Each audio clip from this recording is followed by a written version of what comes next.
Hello friends, ओम श्री गणेशाय नमः।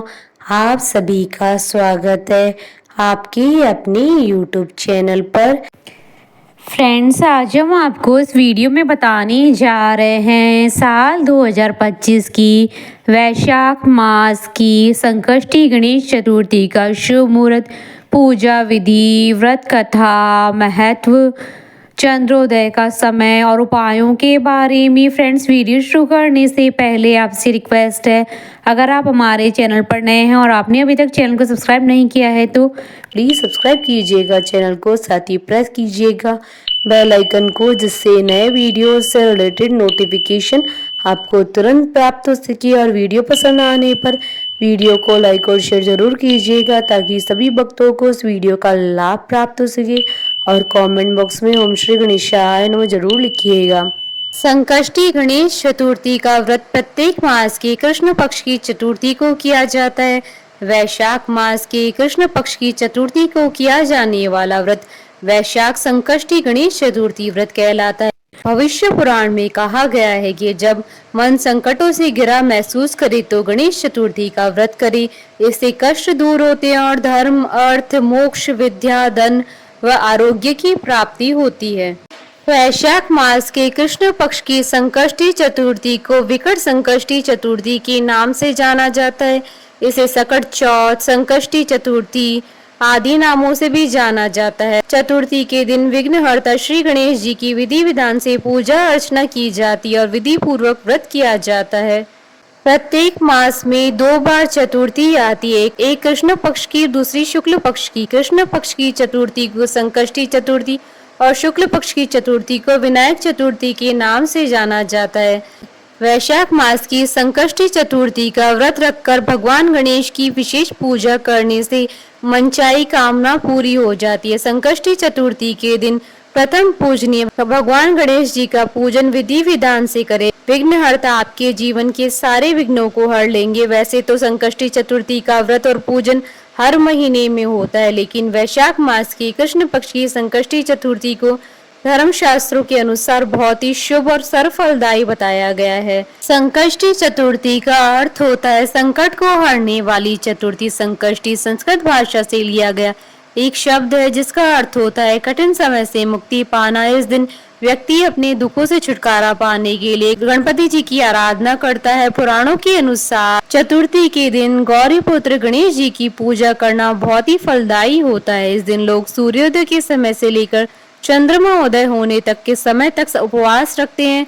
संकष्टी चतुर्थी के दिन गणपति जी की पूजा करने से घर में नकारात्मक प्रभाव दूर हो जाते हैं और शांति बनी रहती है। ऐसा कहा जाता है कि गणेश जी घर में आ रही सारी विपदाओं को दूर करते हैं और व्यक्ति की मनोकामनाओं को पूरा करते हैं। चंद्र दर्शन भी चतुर्थी के लिए बेहद शुभ माना जाता है। सूर्योदय से प्रारंभ होने वाला यह व्रत चंद्र दर्शन के बाद ही संपन्न होता है। पूरे साल में संकष्टी चतुर्थी के 13 व्रत किए जाते हैं और सभी व्रत के लिए अलग अलग व्रत कथा है। फ्रेंड्स, अब आइए जानते हैं साल 2025 की वैशाख मास की संकष्टी चतुर्थी और बड़ी चौथ की शुभ मुहूर्त के बारे में। हिंदू पंचांग के अनुसार साल 2025 में वैशाख मास की संकष्टी चतुर्थी और बड़ी चौथ का व्रत 16 अप्रैल 2025 बुधवार के दिन है। वैशाख कृष्ण चतुर्थी तिथि प्रारंभ होगी 16 अप्रैल 2025 को दोपहर 1:16 पर और वैशाख कृष्ण चतुर्थी तिथि का समापन होगा 17 अप्रैल 2025 को दोपहर 3:23 पर। चंद्रोदय का समय रहेगा 16 अप्रैल 2025 को रात्रि 10 बजे। साल 2025 की वैशाख मास की संकष्टी चतुर्थी पर दुर्लभ संयोग बन रहे हैं। इस दिन अमृत सिद्धि योग, सर्वा सिद्धि योग का शुभ संयोग बन रहा है, जो कि पूरे दिन ही रहेगा। साथ ही बुधवार का दिन भी भगवान गणेश जी को समर्पित होता है। इसी के साथ ही साल 2025 की वैशाख मास की बड़ी चौथ भी है। इन दुर्लभ संयोगों के बनने के कारण इस दिन का महत्व कई गुना अधिक बढ़ जाता है। इस दिन भगवान गणेश जी और चौथ माता का पूजन करने पर घर में सुख समृद्धि का वास होगा और आपकी सभी मनोकामनाएं शीघ्र ही पूर्ण होंगी। फ्रेंड्स, अब हमारे चैनल पर ज्वाइन बटन को दबाकर हमारे चैनल के मेंबर भी बन सकते हैं। हम हमारे चैनल के मेंबर्स की कमेंट्स को टॉप प्रायोरिटी पर रखकर उनका रिप्लाई करते हैं। फ्रेंड्स, अब आइए जानते हैं वैशाख मास की संकष्टी चतुर्थी की पूजन विधि के बारे में। संकष्टी चतुर्थी के दिन सूर्योदय से पहले उठकर गंगा जल मिले जल से स्नान करें। स्नान आदि से निवृत्त होकर स्वच्छ वस्त्र धारण करें। इस दिन लाल वस्त्र धारण करना बेहद शुभ माना जाता है। हाथ में जल, अक्षत और फूल लेकर व्रत का संकल्प करें। इसके बाद पूजा स्थल पर एक चौकी पर गणेश जी की प्रतिमा या तस्वीर स्थापित करें। उत्तर दिशा की ओर मुंह करके भगवान श्री गणेश जी की पूजा कर उन्हें शुद्ध जल अर्पित करें। सबसे पहले आप गणपति जी की मूर्ति को फूलों से अच्छी तरह सजा लें। पूजा में आप तिल, गुड़, लड्डू, फूल, तांबे की कलश में पानी, धूप, चंदन और प्रसाद के तौर पर केला या नारियल रखें।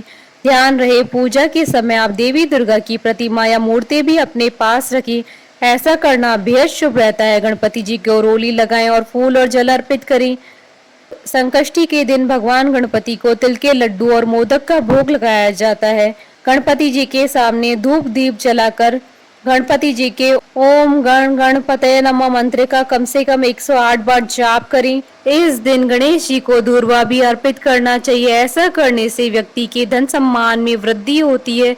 इस दिन गणेश जी को तुलसी भूलकर भी नहीं चढ़ाना चाहिए। संकष्टी चतुर्थी के दिन तिल के लड्डुओं का भोग लगाने से भगवान गणेश जी शीघ्र प्रसन्न हो जाते हैं। विधिवत पूजन और मंत्र जप के बाद जल में तिल मिलाकर सूर्य को अर्घ्य दें। पूजा के बाद आप फल, मूंगफली, खीर, दूध या साबूदाने को छोड़कर कुछ भी न खाएं। बहुत से लोग व्रत वाले दिन सेंधा नमक का इस्तेमाल करते हैं, लेकिन आप सेंधा नमक नजरअंदाज करने की कोशिश करें। शाम के समय चांद निकलने से पहले आप गणपति जी की पूजा करें और संकष्टी व्रत कथा का पाठ करें। फिर अंत में गणेश जी की आरती करें। बाद में प्रसाद ब्राह्मणों तथा परिजनों को दे दे। रात्रि में आप चंद्रमा को जल से अर्घ्य दें और फिर गणेश जी का स्मरण करें और उनसे अपनी मनोकामना व्यक्त कर दे। अंत में ब्राह्मण के लिए दक्षिणा और दान का सामान अलग कर दे। इसके बाद स्वयं भोजन ग्रहण कर व्रत पूर्ण करें। संकष्टी का उपवास तिल के लड्डू या तिल खाकर ही खोलना चाहिए। फ्रेंड्स, अब आइए आरंभ करें वैशाख मास संकष्टी चतुर्थी की व्रत कथा। धर्मकेतु नामक ब्राह्मण की कथा आरंभ करें। पार्वती जी ने पूछा, वैशाख महीने के कृष्ण पक्ष की जो संकटा नामक चतुर्थी कही गई है, उस दिन किस गणेश का किस विधि से पूजन करना चाहिए और उस दिन भोजन में क्या ग्रहण करना चाहिए? गणेश जी ने उत्तर दिया, हे माता, वैशाख कृष्ण चतुर्थी के दिन व्रत करना चाहिए। उस दिन वक्रतुंड नामक गणेश जी की पूजा करके भोजन में कमल गट्टे का हलवा लेना चाहिए। हे जननी, द्वापर युग में राजा युधिष्ठिर ने इस प्रश्न को पूछा था और उसके उत्तर में खुद भगवान कृष्ण ने कहा था। मैं उसी इतिहास का वर्णन करता हूँ, आप श्रद्धा पूर्वक होकर सुनी। श्री कृष्ण बोले, हे राजा युधिष्ठिर, इस कल्याण दात्री चतुर्थी का जिसने व्रत किया है उसे जो फल प्राप्त हुआ है, मैं उसे कह रहा हूँ। प्राचीन काल में एक रंती देव नामक प्रतापी राजा हुए। जिस प्रकार आग तृण समूहों को जला डालती है, उसी प्रकार वे अपने शत्रुओं के विनाशक थे। उनकी मित्रता याम, कुबेर, इंद्रादिक देवों से थी। उन्हीं के राज्य में धर्मकेतु नामक एक श्रेष्ठ ब्राह्मण रहते थे। उनके दो स्त्रियां थी, एक का नाम सुशीला, दूसरी का नाम चंचला था। सुशीला नित्य ही कोई न कोई व्रत किया करती थी, फलतः उसे अपने शरीर को दुर्बल बना डाला था। इसके विपरीत चंचला कभी भी कोई व्रत, उपवास आदि न करके भरपेट भोजन करती थी। इधर सुशीला को सुंदर लक्षणों वाली कन्या हुई, उधर चंचला को पुत्र रत्न की प्राप्ति हुई। यह देखकर चंचला बारंबार सुशीला को ताना देने लगी, अरे सुशीला, तूने इतना व्रत उपवास करके अपने शरीर को जर्जर बना डाला, फिर भी एक कृशकाय कन्या को जन्म दिया है। मुझे देख, मैं तो कभी व्रत आदि के चक्कर में न पड़कर हष्ट पुष्ट बनी हुई हूँ और वैसे ही बालक को जन्म दिया है। अपनी सौत का व्यंग बाण सुशीला के हृदय में चुभने लगा। वह पतिव्रता विधिवत गणेश जी की उपासना करने लगी। जब सुशीला ने भक्ति भाव से संकट नाशक गणेश चतुर्थी का व्रत किया तो रात्रि में वरदायक गणेश जी ने उसे दर्शन दिया। श्री गणेश जी ने कहा, हे सुशीले, तेरी आराधना से हम अत्यधिक संतुष्ट हैं। मैं तुम्हें वरदान दे रहा हूँ कि तेरी कन्या के मुख से निरंतर मोती और मूंगा प्रवाहित होते रहेंगे। हे कल्याणी, इससे तुझे सदा प्रसन्नता रहेगी। हे सुशीले, तुझे वेद शास्त्र वेता एक पुत्र भी उत्पन्न होगा। इस प्रकार वरदान देकर गणेश जी अंतर ध्यान हो गए। वरदान प्राप्ति के फलस्वरूप उस कन्या के मुंह से सदैव मोती और मूंगा झड़ने लगे। कुछ दिनों के बाद सुशीला को एक पुत्र रत्न हुआ। तदंतर धर्मकेतु का स्वर्गवास हो गया। उसकी मृत्यु के अनंतर चंचला घर का सारा सामान धन लेकर दूसरे घर में जाकर रहने लगी, परंतु सुशीला पति गृह में रहकर ही पुत्र और पुत्री का पालन पोषण करने लगी। उस कन्या के मुंह से मोती और मूंगा गिरने के फलस्वरूप सुशीला के पास अल्प समय में ही बहुत सा धन एकत्रित हो गया। इस कारण चंचला उससे ईर्ष्या करने लगी। एक दिन हत्या करने के उद्देश्य से चंचला ने सुशीला की कन्या को कुएं में ढकेल दिया। उस कुएं में गणेश जी ने उसकी रक्षा की और वह बालिका सकुशल अपनी माता के पास लौट आई। उस बालिका को जीवित देखकर चंचला का मन उद्विग्न हो उठा। वह सोचने लगी कि जिसकी रक्षा ईश्वर करता है उसे कौन मार सकता है। इधर सुशीला अपनी पुत्री को पुनः प्राप्त कर प्रसन्न हो गई। पुत्री को छाती से लगाकर उसने कहा, श्री गणेश जी ने तुझे पुनः जीवन दिया है। अनाथों के नाथ गणेश जी हैं। चंचला आकर उसके पैरों में नतमस्तक हुई। उसे देखकर सुशीला की आश्चर्य का ठिकाना न रहा। चंचला हाथ जोड़कर कहने लगी कि हे बहन सुशीले, मैं बहुत ही पापिनी और दुष्ट हूँ। आप मेरे अपराधों को क्षमा कीजिए। आप दयावती हैं।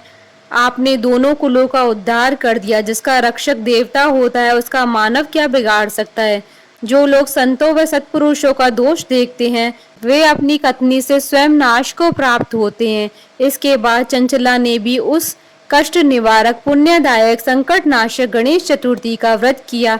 श्री गणेश जी के अनुग्रह से परस्पर उन दोनों में प्रेम भाव स्थापित हो गया। जिस पर गणेश जी की कृपा होती है उसके शत्रु भी मित्र बन जाते हैं। सुशीला के द्वारा संकट नाशक गणेश चतुर्थी का व्रत किए जाने के कारण उसकी सौत चंचला का हृदय परिवर्तन हो गया। श्री गणेश जी कहते हैं कि हे देवी, पूर्व काल का पूरा वृतांत आपको सुना दिया। इस लोक में इससे श्रेष्ठ विघ्न विनाशक कोई दूसरा व्रत नहीं है। श्री कृष्ण जी कहते हैं कि हे धर्मराज, आप भी विधि पूर्वक गणेश जी का व्रत कीजिए। इसके करने से आपकी शत्रुओं का नाश होगा तथा अष्ट सिद्धियां और नवनिधियां आपके सामने करबद्ध होकर खड़ी रहेंगी। हे धर्मपरायण युधिष्ठिर, आप अपने भाइयों और धर्मपत्नी और माता के सहित इस व्रत को कीजिए। इससे थोड़े समय में ही आप अपने राज्य को प्राप्त कर लेंगे। फ्रेंड्स, अब आइए जानते हैं संकष्टी चतुर्थी पर मनोकामना पूर्ति के उपाय के बारे में। संकष्टी चतुर्थी के दिन पूजा के समय गणेश जी को शमी की पत्तियां अर्पित करें। इससे गणेश जी अत्यंत प्रसन्न होते हैं।